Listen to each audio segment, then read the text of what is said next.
Hello, I'm Lawrence Belden Smythe, proud Englishman. If I'm so proud, why am I in the United States, you ask? Well, my mother asked the same question, and I'll tell you what I told her. Shut up and make my tea. Only joking. I told her I'm here to find out what makes Americans tick.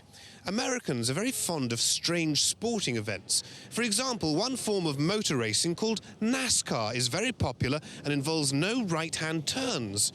So I came to North Carolina to learn more.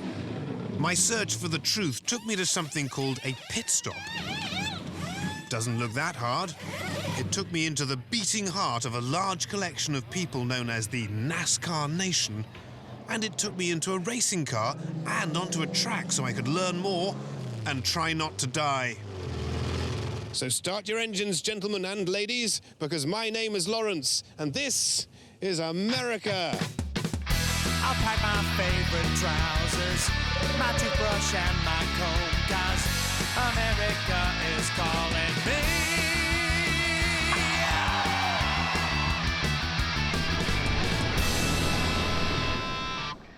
North Carolina is the spiritual home of this motor racing phenomenon. It's a southern state known for, motor racing and being better than South Carolina. The outskirts of the city of Charlotte are smothered with race teams. Why is NASCAR unique? Well, these brightly painted vehicles drive in giant circles. No right turns for Americans, at least when it comes to the racetrack. Before delving into the specifics, any soon-to-be award-winning journalist starts with the basics. The word NASCAR is not actually a word, rather an acronym. So what does NASCAR stand for? National American Association of Stock Car Racing. That would be NASCAR. National Stock Car. What is it? National Stock Car Racing. Yeah. National Autos. I don't know, to be honest with you. You got me on that one. National Association of Sports Car of America. I have no idea. You got me. What does NASCAR stand for? National Association of Stock Car Auto Racing. I guess that's what it stands for. To learn more, I gained exclusive access into one of NASCAR's biggest race teams. Judging by their fancy sign, anyway. Hello. How's it going? Hi, I'm Lawrence. David Reagan. Good to see you. Nice to meet you, David. You here to check out some things about Roush Fenway? Sure, yeah. Now, what do you do? Well, if you look through those glass doors there, I drive the number 6, the AAA car out here. I don't know if you're a racing car driver? A racing car. You want to step over here and check them out? Sure. He may look like a teenager, but David Reagan wasn't lying. He's a racing car driver. And his workplace resembles a giant toy car showroom. Everywhere you look, there are fancy cars in various stages of deconstruction. There's an incredible smell here. What is that? I think it's just a combination of, of brakes being put together and maybe some welding taking place. You've got a paint room just through there, so you might be getting a few fumes from the paint room. Getting a little high here. Yeah, but that might be a good buzz, though. That might be why everyone loves to work such long hours. And these vehicles are unlike regular motor cars. No headlights, no air conditioning, not even a cassette player. And to top it all, no doors. Apparently all of this has something to do with weight and aerodynamics. To further investigate, it was time to venture inside this excessively challenged vehicle. Hold on. Oh, there we go. It's a little cramped in here. NASCAR drivers like to have the steering wheel almost pressing into their chest. Something about it being comfortable in a long race. No air conditioning, no music, no cup holders, and no freedom. This car flies in the face of everything Americans hold dear. Well, you want to see if you can get out? Sure. In an orderly manner. In an orderly manner? If getting in was tough, surely exiting would be easier, especially after David informed me these cars have a tendency to catch fire. I just heard something snap. The Belden Smythes are known for their graceful movement. My great-grandmother was a free-form interpretive dancer. She would have called this the Gosling. I'm out. As we toured the facility with its impressively clean floors, I discovered there's a person for every job here, from painting the cars subtle colors to lying underneath them for some reason. My investigation also revealed this is most definitely a team sport. Each driver comes equipped with a car and a gang of burly chaps who practice something called pit stops out the back of the complex. During this hurricane of humanity, which looks like a bizarre dance recital, Great Granny would be proud, the motor vehicle is given a complete service. Yes, that's right. I now have conclusive proof my mechanic in London is lying. Tyre changes take 12 seconds if you're serious. Not 2 days, Nigel, not 2 days. If we have good pit stops, we can win this race. This gang, or crew, as they're called, have a coach who kindly offered to show me the ropes just as soon as I put on his uniform, which only comes in one size, gigantic. All right, now slide your jack underneath. You're gonna check it. And that's... Just like that. Now hold it. There you go. Check it. That's checked now. Right, now it's checked. Now you're just gonna come back here on the back side of the handle. And push up, down. Jump up and push down. The 3,400-pound car is just gonna go whoop. Right, but keep your handle coming this way. Okay, there you go. This task must usually be performed by a retired sumo wrestler or circus elephant. Bloody car. Once the car is dangling in the air, the tyres have to come off, with help from a fiendishly noisy air-fueled device. Okay, here we go. There you go. There you go. You're good. I got him. Practice is one thing, true skill is revealed in the heat of battle, or in this case, the heat of practice. Ready, set, go.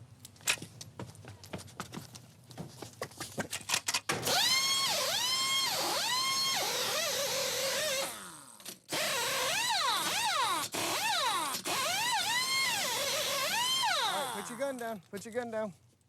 Now pull your tire off. Oh, it's heavy. Not bad. How do we do? 17 seconds. I'm a wordsmith, not a tyre jockey. You do better, I dare you. Sorry, David. I don't think he's going to win the We're race. not going to be this taking the weekend. cup home this weekend. Anyway, for fans of this sport, watching grown men change tyres quickly is a highlight. Who are these fans? I plunge my scalpel of truth into the heart of NASCAR country next.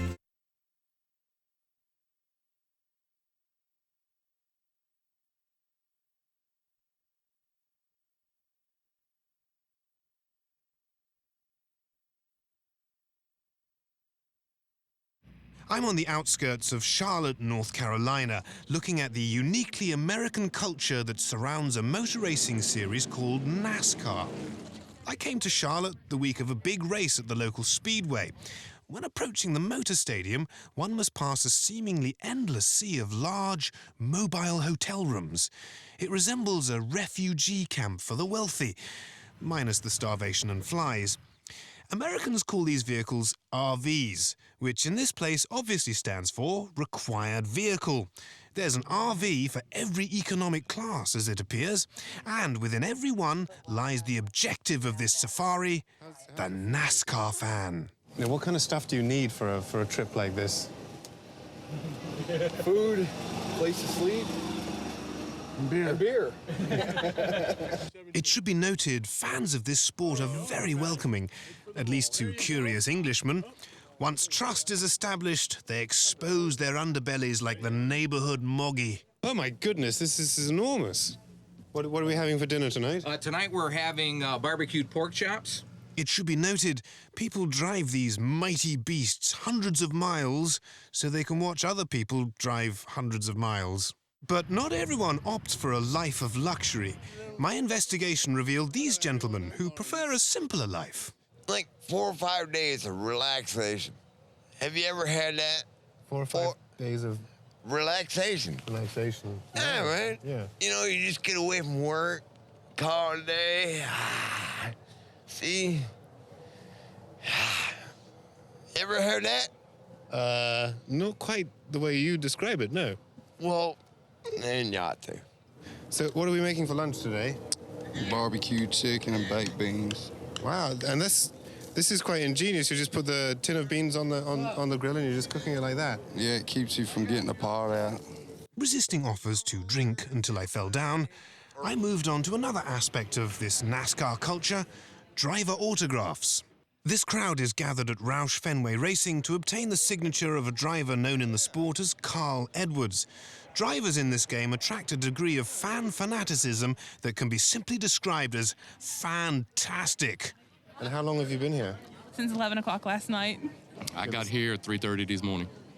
3:30 this morning? Yeah. What do you like about these drivers?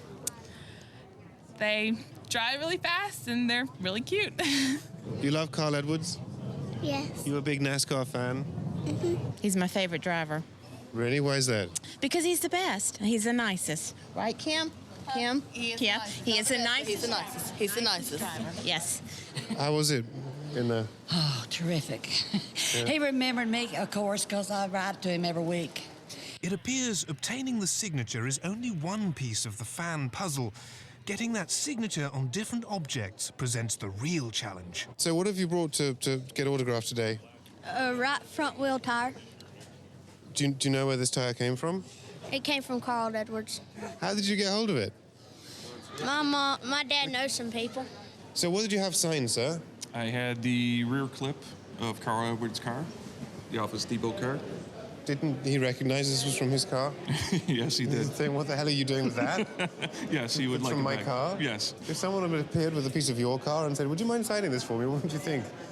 My car, I would let him have it. Yeah. What are you going to have them sign? What have you This is brought? my picture of Carl Edwards, and then I have the Pit Road Pets book. It's got the NASCAR drivers and their animals. And their animals? Yes. Now, you bought a little toy car. Is that for your son? No, that's for me. That's for me. That's my collector. We collect them. You do? Mm-hmm. And then you put them in a display shelf, and so. Is that a suitable thing for a grown man to be doing? I guess, yeah. I've got to have one hobby. So what was it like meeting Carl Edwards? Oh, it was, what? Did you get his autograph?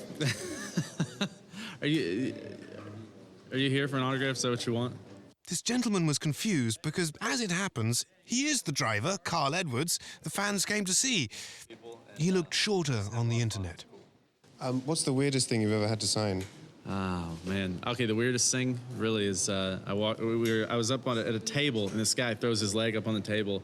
I couldn't figure out how he got his leg up that high, but it was actually a prosthetic leg. He took it off and set it on the table, and that's what I signed. It was crazy. Oh my goodness. All right, so this is to Lawrence. To Lawrence, yes. All right. I met Carl Edwards. Our friend David Reagan doesn't yet attract the same fan fervour at his events, although he does have his supporters. So what brings you to the David Reagan autograph signing today? Are you a fan? Oh, sure. I'm probably one of his biggest fans. Why are you his biggest fan? I've been with him the longest. He's my son. Oh, you're David's mother? Yes. All right. Does it ever worry you when he's hurtling around the track at 200 miles an hour? Of course, as a mom, it would, as with any sport, but I know that he's doing everything possible to be safe. He has very good equipment, and he's got a great team around him. I'm a celebrity, too. I'd be happy to sign autographs as well. No, I have my own TV show. Global journalism is an acquired taste, clearly not yet acquired by North Carolina. Wallowing in this fan love provoked a question that demanded an answer. Is this driving thing really that hard, or could any trained monkey or globe-trotting journalist do it? To find out, I challenged David Reagan to a man-on-man contest, as we couldn't find any monkeys. The results will be revealed next.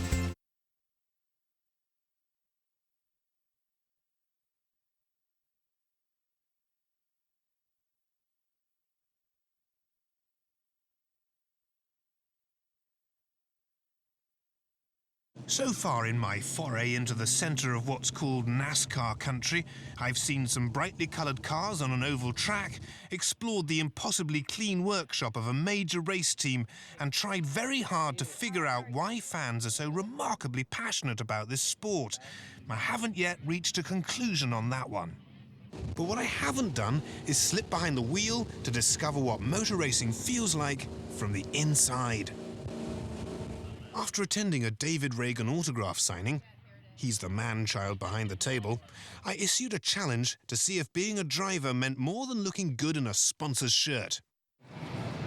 Okay, so these things aren't actual race cars. They're something called go-karts. But I can confirm they still go fast and offer a world-class journalist the chance to show an aspiring champion how real driving is done. I jumped to an early lead, and for a while I was poised to thrash a professional at his own game. He's bumping me! As the laps wound down, the fierce battle heated up. Reagan clearly began worrying about his future, and I began dreaming of burnt rubber, engine oil, and scantily clad women handing me expensive-looking trophies in front of adoring fans who wanted me to sign their wooden legs, bumper bars, and grandmothers. Come back! But alas, with one lap to go, David Reagan must have cheated in some way because he got around me. I didn't need this week's wages anyway. After my near success on the go-kart track, I nearly had Reagan at turn 4, it became obvious that the next step in my truth quest would be driving in a real race.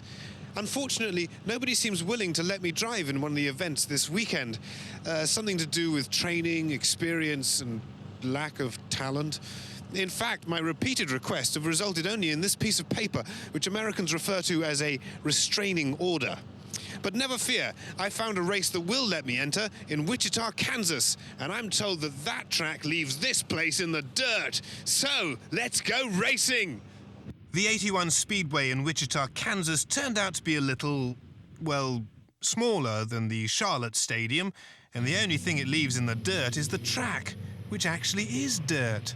Didn't matter. They'd graciously offered to let this worldly reporter drive a real car in a real race with very little training, practice, or skill. The American spirit of adventure is alive and well in Kansas. My full immersion into the dusty and quite possibly death-defying world of stock car racing will be completed next.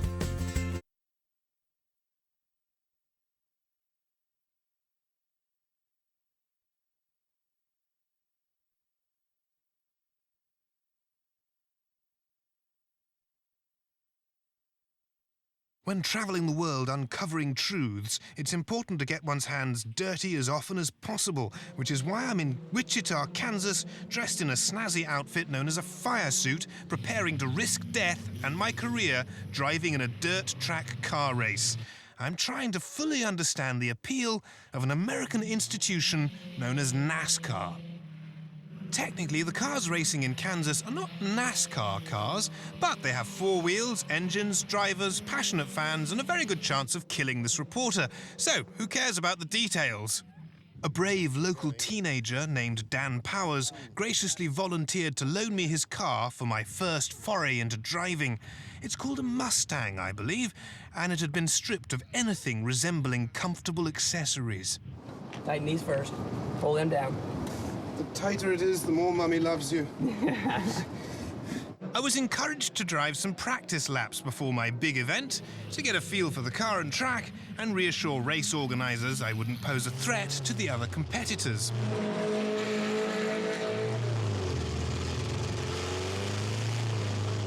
This was not as easy as go-kart racing with David Reagan. In fact, it was not easy at all. Imagine speeding on an ice rink.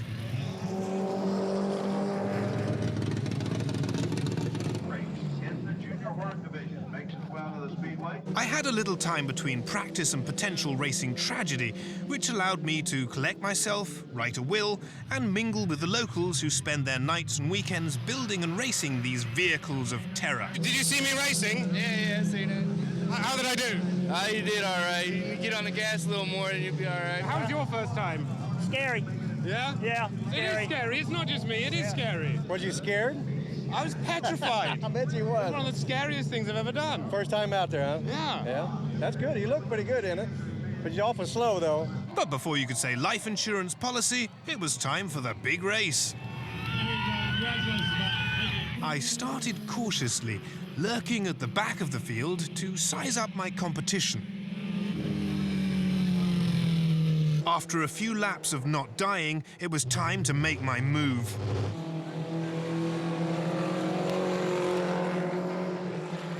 I was pretty tight on turns 1 and 2, but the car was loose on turn 3. I have no idea what that means. Someone told me later that's how I looked. I know it's hard to tell from the pictures, but I actually passed the pink car. Yes, overcoming all obstacles, Lawrence Belden Smythe did not finish last in his first professional car race. Nor did he die in a horrible flaming wreck. It's the custom here for cars, drivers and fans to mingle after the big event, which allowed this reporter to meet the professional driver who was lucky to escape with a close win over me. You're the winner? Yeah, I'm the winner, I guess. That's what they say. I was racing you? Yeah, you get, I guess. I don't know. How old are you? 14. Do you even have a driving license? No. You think he sounds confused? Track organizers also neglected to tell me I was racing with children. I believe the decision was made to provide these American youngsters with valuable international experience. And not because I wasn't good enough to drive with grown-ups. But this brief foray behind the wheel delivered valuable, if ego-deflating, insight. I came into NASCAR country with absolutely no idea what to expect. There are parts of the American population who regard this endeavor with disdain. After delving into the truth, I can now conclude those people are making a judgment based on insufficient information. There's no doubt this sport and the characters within it are unusual. Hey, can you focus that right there? That's great. Whether they're drivers and their muscly companions striving to race and change tires as quickly as possible, enthusiastic and incredibly loyal fans striving to get a signature on every random piece of equipment associated with the sport, or underage children hurtling around a mud-filled oval striving to humiliate an English journalist, all of them share a common bond. A love for this sport. If something provokes this much passion, pride and pleasure for so many people, it deserves acknowledgement and respect. I salute you, NASCAR, your obsessive fans, your sophisticated machinery and your charismatic drivers. With fierce determination and a never-say-die attitude, you've turned the seemingly ridiculous act of driving in a circle into a multi-billion-dollar sport. Until next time, reporting and revving from the heart of NASCAR, this is Lawrence Belden Smythe.